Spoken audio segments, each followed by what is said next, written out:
So, 5 days back, Facebook acquired Scape Technologies.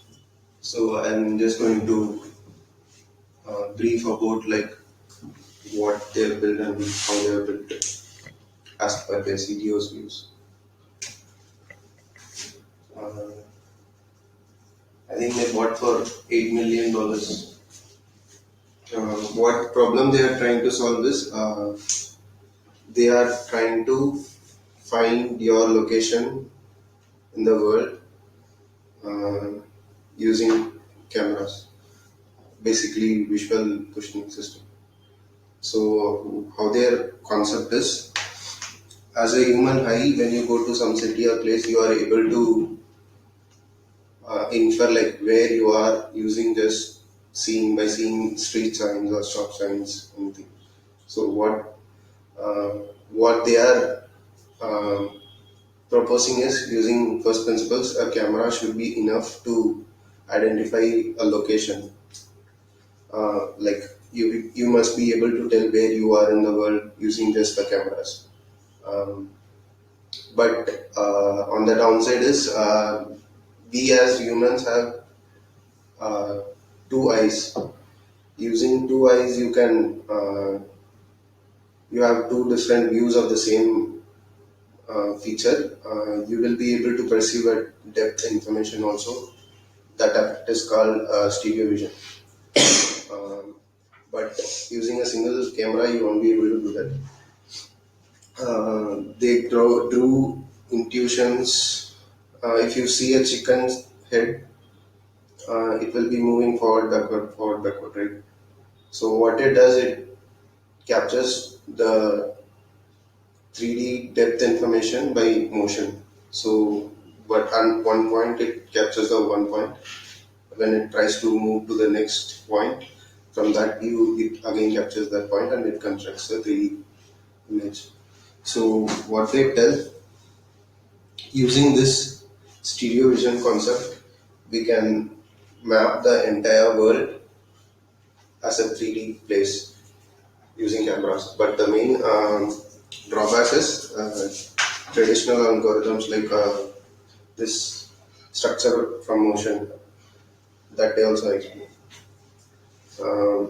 They work very little on, they are very confined to small positions and regions, or it won't generalize well to all other places. And also, you need a same camera to take different viewpoints so that you can triangulate and find the position. So these are the drawbacks in the existing pipeline. So this is what these pipeline was built like some 10 years back. They are trying to solve this using deep learning.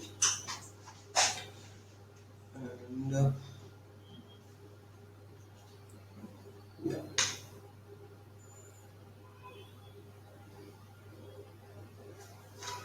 So their pipeline is like so you have 2D images of objects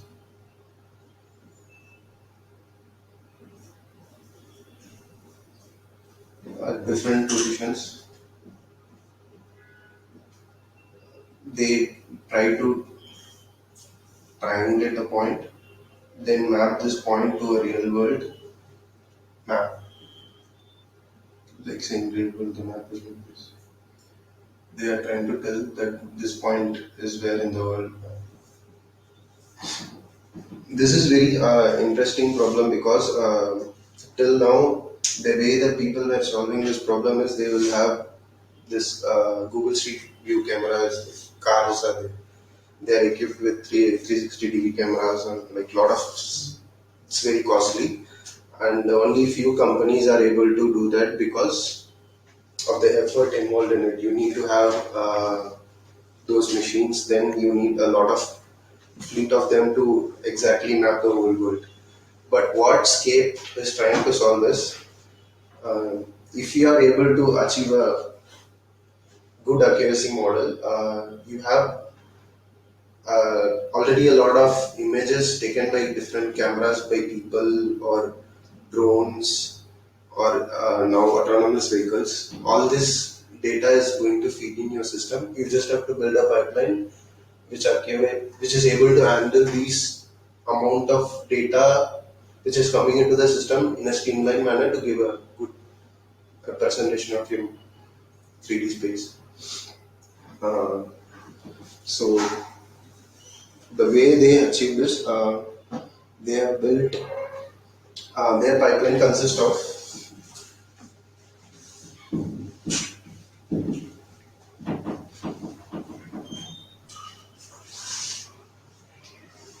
and the main advantage is these systems are more accurate than GPS. These are very highly accurate as compared to GPS to 10 meter, right? GPS. Yeah, I'm not sure. I think GPS is 10 meter radius accuracy. They have not claimed anything, but I think it's at least will be a meter's accuracy. Which GPS when combined with GPS. So the pipeline is feature extraction, and then feature matching, then reconstruction,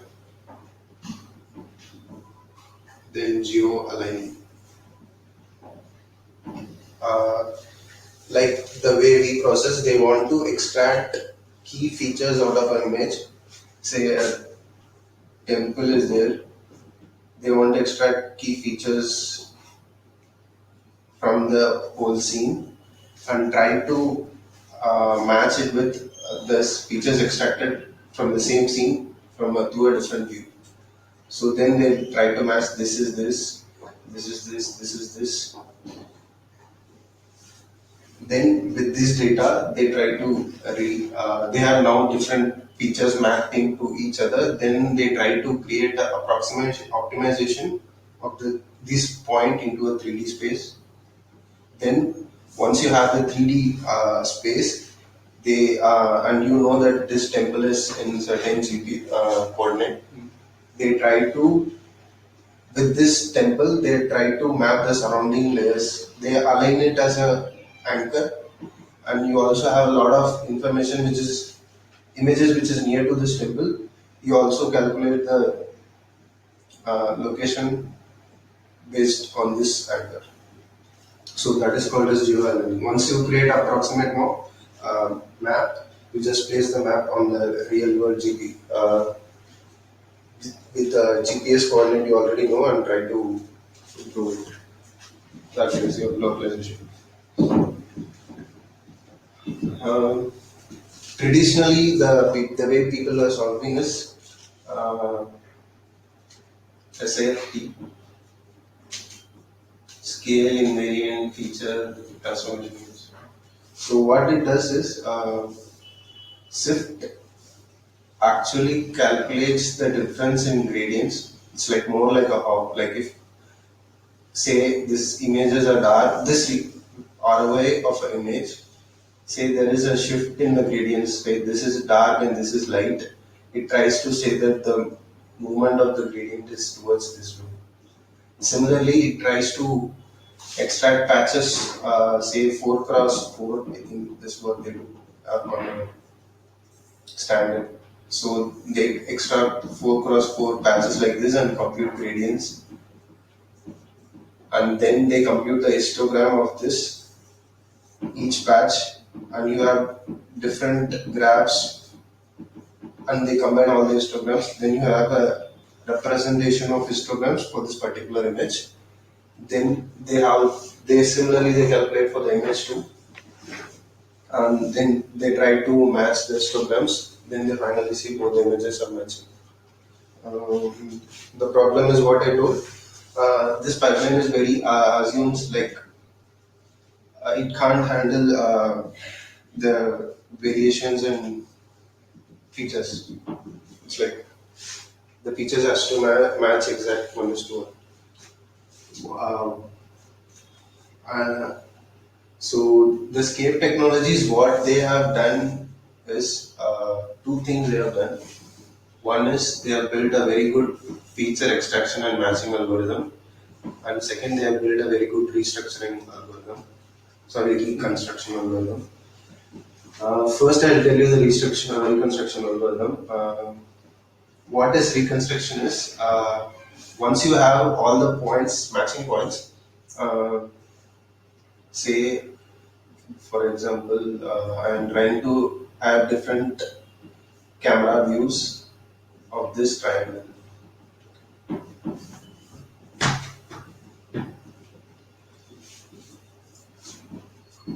I know this is 0 degree. So assume this is a ground 45 degree. This is minus 45 degree. Or if you go in assume 90, assume 270.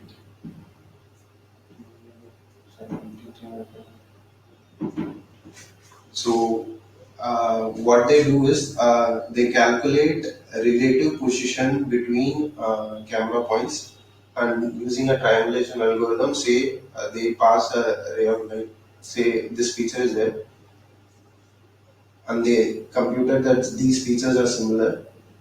Now what they do, they try to calculate the camera position for each of the images. So what they do, they try to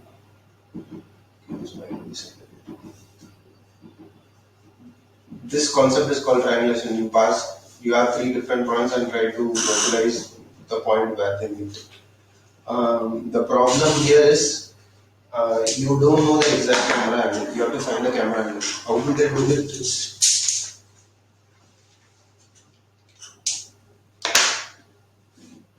How do they do this?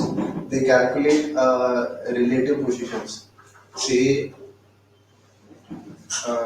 you are able to approximately tell this and this is 90 degree. Oh, sorry, 45 degree. And this is uh, 45 degree. But while predicting this and this, you are predicting as 43 degree. Sorry, 88 degree. Uh, this doesn't hold true, right? This equation, because if you add this and this, that in between angle between this and this is 45 degree, this and this is 45 degree, and angle between this and this should be 90 degree, but it's 88 degree of computed. Um, Obviously, you don't know this is wrong or this is wrong. So what you do, you try to calibrate. Say uh, you change this to 45 degree, 44 and 44, or you have to calibrate this to 90. Imagine you have to do this iteratively for all the points. This is what is called as a non-linear optimization problem. You have so many different points, and you have to iteratively compute the approximation for all. So Google has already a library called Siri. Okay, Google has some library which is generic and it's running on CPU. So what these guys, Scape guys did, uh, they made a specific algorithm for uh, GPS, which removes all the assumptions. Like it won't be scalable for other problems. They ripped off everything and it will only work for. And they also parallelize the operations, meaning they were able to run in GPU and they brought a speed of 10x, 100x when compared to the existing benchmark of Google. This is the way they did it for reconstruction. Also, they had a problem of uh, if you give to this for the existing algorithm, it will usually take for a city around a minimum of 2 weeks. Um, by this method, they were able to cut down this in hours, and also they followed a divide and conquer approach, wherein if you want to map a silk board and if you want to map JP Nagar, they did it separately using, so they will just classify the image initially as JP Nagar's image and Silbo's image. Then they have two clusters performing parallelly, building the maps together. So they were able to they were implemented a divide and conquer approach wherein they solve the problems parallelly and later they combine the map. This non-linear, I'm not exactly sure how it was. Maybe I'll study until. How they got like images from different views? Because You already have, right? Like if it's a famous tourist spot, okay, from India. people Yeah. already have so many images. You just have to classify that as that, and then you find features and do the transformation. Or they also have this. It's easily scalable. Say, assuming you have delivery drones in 5 years, they will be constantly fed with images. Wherever they travel, they will be traveling with images. Right? So, like, they have a lot of data. And autonomous vehicles, if assume they work with cameras or lidar, you have a constant flow of data which you can use. Even most of the cameras, like what I read, like is a 3D cameras, like they're installing to get so many views. Yeah, like with the autonomous cars and all that. So, and you have also will have people using the system. They will also feed the data, which makes the system more and more accurate. Reconstruction. What they have done, this is very intuitive. So you want to tell this and this same, or and this is same. Assume you have a triangle. You have to extract key features from these triangles and these squares, and you have to tell this triangle these are triangles are same. Triangle means say some image in the real world, maybe a bridge or a street sign or something. Till now, what people has done, they have a this pipeline. Discover.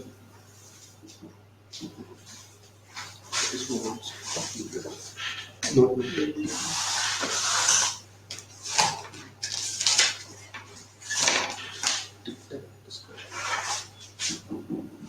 It's detect, describe, match. So detect is if given an image, you extract points which are which tells the highest features of those points. Describe, you give a representation. So you copy a patch,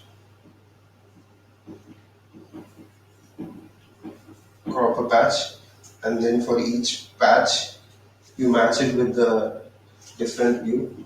Say this view.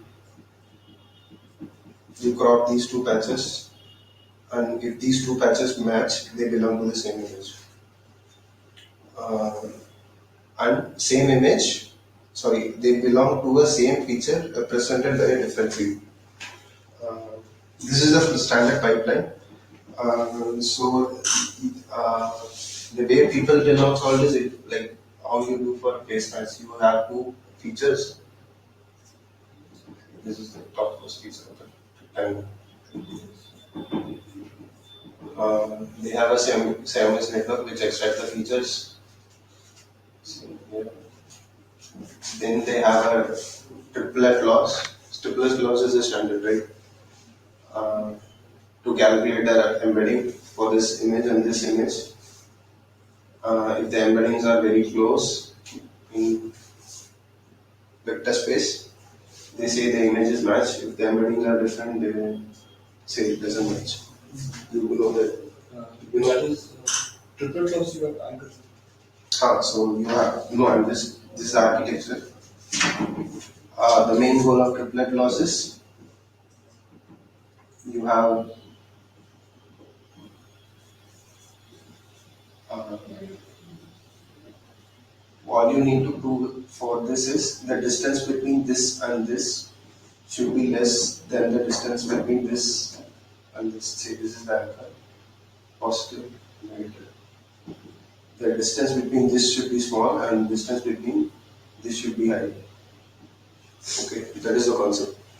Uh, the flaw with this concept is if I give you a two different point, one more point, it can't assure that there will be a linear difference between them. So what I mean by this is if the distance between this point and this point uh, this point and this point and this point and this time, this should also be same, right? You're getting. Yeah, like Why should it be the same? Uh, I mean, depends on the metric used. No? Sorry, this. Say I have an image at 0 degree, 0 degree, 0 degree, 0 degree. This is 45 degree, 45 degree. Uh, if these are similar, the distance between this and this is 45 degree. Oh, The okay. same distance should be here also, right? Kepler's laws does not guarantee that. So what they invented is SOS net, second order similarity. What did instead of training on three pairs, they trained on four pairs, which satisfied this much. So you have while training, you have two pairs actually, on which the distance should it should also ensure that distance between this and this is high, this and this is high, this and this is less. Also, it should ensure that distance between this and this is less. This should be high, this should be high. So you do that iteratively. Every pair it considers. Every time you take four pairs and train the network. As compared to like triplet, you take three and train. So by this, they published their paper in CVP 2019. Still, they are facing a lot of challenges when compared to us both triplet laws and the existing Swift methods. They are like higher than like large like benchmarks, but still it fails to establish those features when like it's like very small features. They are not able. If the photo is like very distant, like only a small feature is visible, they are not able to match with a big feature. So still they are trying to solve, but anyhow they have their services active in London and and last year they have scaled to at least 100 cities. So that's it.